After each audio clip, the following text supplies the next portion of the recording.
Thank you. Hello, New Jersey.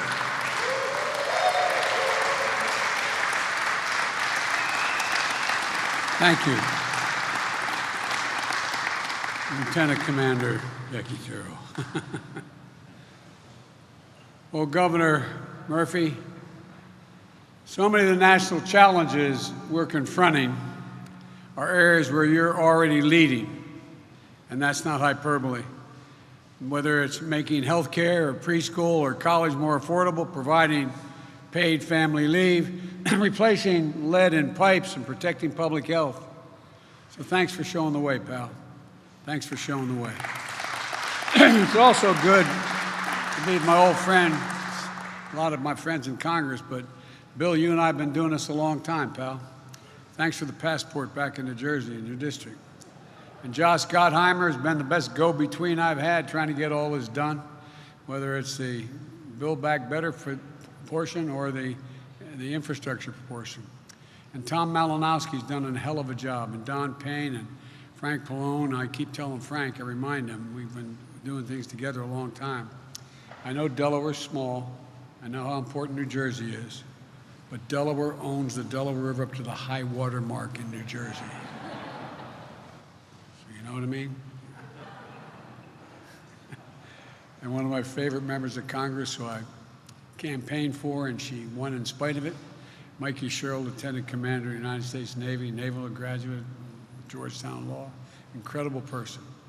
And I want to acknowledge both Senator Booker and Menendez, who represent you so well in Washington. They're down there trying to get this all moving. I'm here today to talk about what's fundamentally at stake for the families of New Jersey, the whole region here, and for our country. For most of the 20th century, we led the world by a significant margin, not just led the world by a significant margin, because we invested in ourselves, we invested in our people. Not only in our roads and our highways and our bridges, but in our people, in our families. We're among the first to provide access to free education, 12 years of free education for anyone who is an American, beginning back in the late 1800s and the early 1900s. And that decision to invest in our children and our families was a major part why we were able to lead the world for so much of the 20th century. But somewhere along the way, we took our eyes off the ball. Our infrastructure used to be the best in the world, not hyperbole, the best in the world. Today, according to the World Economic Forum, we rank 13th in the world. 12 other nations have superior infrastructure to us, and China has trains that go 230 miles an hour for long distances, and we got money to do that back in the administration of Barack Obama and Joe Biden, and you had a Republican governor who didn't want it, didn't want any parts of it. We used to lead the world in educational achievement. Now the Organization for Economic Cooperation and Development ranks America 35 out of 37 countries when it comes to investing in early childhood education and care. 35 out of 37. We cannot be competitive in the 21st century global economy if we continue to slide. My wife, who's a community college professor, says, any nation that out-educates us will out-compete us. Say it again, any nation that out-educates us will out-compete us. And that's a fact. That's why I resolve that we have to once again build America from the bottom up and the middle out. I've never seen a time in American history when the middle class did well, the wealthy didn't do very well. But I'm tired of trickle down. Trickle down hadn't worked so much for the last 15 years for working class and middle class folks.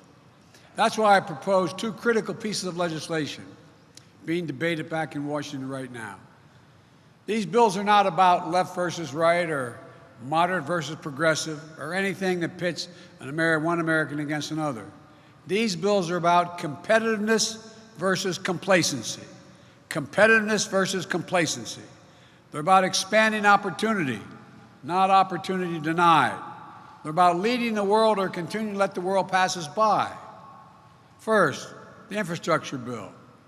It's about rebuilding the arteries of America. And the Portal Bridge project is showing why investments like this are so important. When the Portal Bridge was built, it was state-of-the-art, and it really was. But 110 years ago, today, it's been called something different: a choke point, a bottleneck, an Achilles heel in the Northeast Corridor. Since the Portal Bridge was built, it's become the busiest rail span in the entire Western Hemisphere. Let me say that again. It's the busiest rail span in the entire Western Hemisphere. At peak usage, 450 trains pass over it every day. 200,000 Amtrak and New Jersey Transit passengers. But ships and barges also need to get under it, and many can't fit. That means the bridges need to swing open and closed again, a process that stops rail traffic and causes other problems. The bridge opens over 100 times a year, and 15% of the time, something goes wrong. 15% of the time. For example, if the rails don't lock back in place exactly right, the bridge closes. And sometimes, you know what fixes it? In the 21st century, a sledgehammer. Come out with a sledgehammer and align the tracks. Literally a sledgehammer to knock it back into place in the year 2021. One report a couple years ago found that the Portal Bridge was particularly responsible for 2,000 hours of delays between 2014 and 2018. Know the little expression, time is money. As one computer said, if you're on the train and they say Portal Bridge, you know you better make other plans. Aging infrastructure like this is more than an inconvenience or a nuisance. It's an impediment to America's global competitiveness. We're in a worldwide race. Things have changed. Take a look. That's why what's happening right now is so important. Today, we're moving forward on a new bridge that will be higher over the water, so it won't need to open and close, allow us to increase speed, safety, and efficiency, and capacity. This is going to make life a lot better for New Jersey's commuters. It's also going to create nearly 8,000 construction jobs in this area alone, this area's workers. 8,000. Union jobs. Union. It was pointed out to me not long ago that I said I'm a union president, that I apparently used, someone calculated, I used the word union more than the last 7 presidents combined. Because guess what? It's a decent wage. It's about to make rail transportation, which is a cleaner, greener way to travel, the better choice for a lot of New Jersey residents, but not just New Jersey, everybody up and down the East Coast. If I can pause for a second, I apologize because some have heard this. I commuted every single day, 263 miles a day on Amtrak from the time I got elected United States Senator. As a matter of fact, when I was vice president, I used to like to take the train home because my mom was very sick and dying, and I'd come home every weekend to make sure I'd take the train home.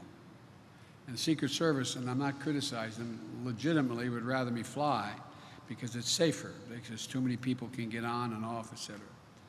I'm getting on one Friday, and then one of the senior guys on Amtrak, Angelo Negri, I got to know all the conductors really well. They became my friends. I mean, really, my genuine friends. I'd have them at my home at Christmas and during the summer. And Ange walks up to me and goes, "Joey, baby," grabs my cheek, and I thought the Secret Service was going to blow his head off. I said, I swear to God, true story.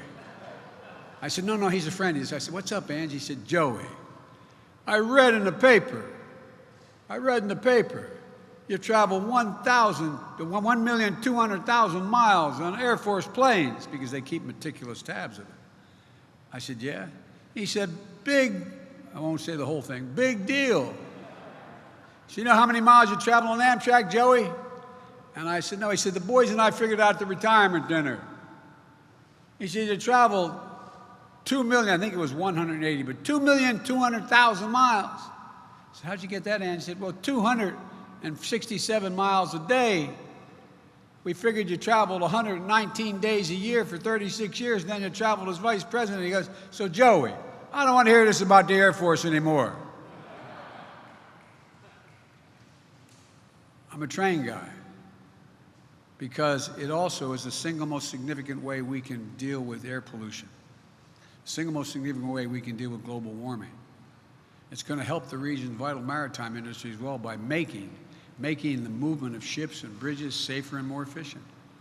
Look, with my infrastructure bill, we're going to make sure projects like this are just the beginning. Across the country, there are 45,000 bridges in disrepair, some of them dangerously so. 173,000 miles of roads are in poor condition. We're going to create them totally new. We're going to fix them. This is going to be good union jobs, prevailing wage. You can raise a family on, jobs that can't be outsourced. We're going to make the largest investment in public transportation in the history of America, replacing transit vehicles that are past their useful life, and make the most significant investment in rail since the creation of Amtrak 50 years ago. During peak periods when railroads are congested and rail carriers have more passengers, rail is up to 10 times more energy efficient than a person driving. 10 times. We have a huge opportunity here to provide fast, safe, reliable, and clean transportation in this country. Every study shows, I won't bore you with them all because I've been working on my whole life. Every study shows if you can get from point A to point B faster on rail than you can drive your automobile, you take the rail. The Northeast Corridor, we're talking about a $30 billion investments in major projects like the Hudson River Gateway tunnels and the Portal Bridge, which it feeds into. Look, we're going to create jobs replacing lead water pipes so families can drink clean water, something New Jersey and Governor Murphy have been leading on. We're going to make sure high-speed internet is affordable and available everywhere in America, including in the nearly 1 in 3 New Jersey families that don't have the internet subscription. How many times you see people pulling up to McDonald's sitting outside during the pandemic so they could do their homework because they can get off of their line. We're going to create jobs laying thousands of miles of transmission lines to build modern, resilient, and energy grid. And we're going to invest in strengthening our infrastructure against the impacts of climate change. The governor and I were talking a little bit earlier. You know, just this year, global warming has caused over $1 trillion, $100 billion, $100 billion in damage.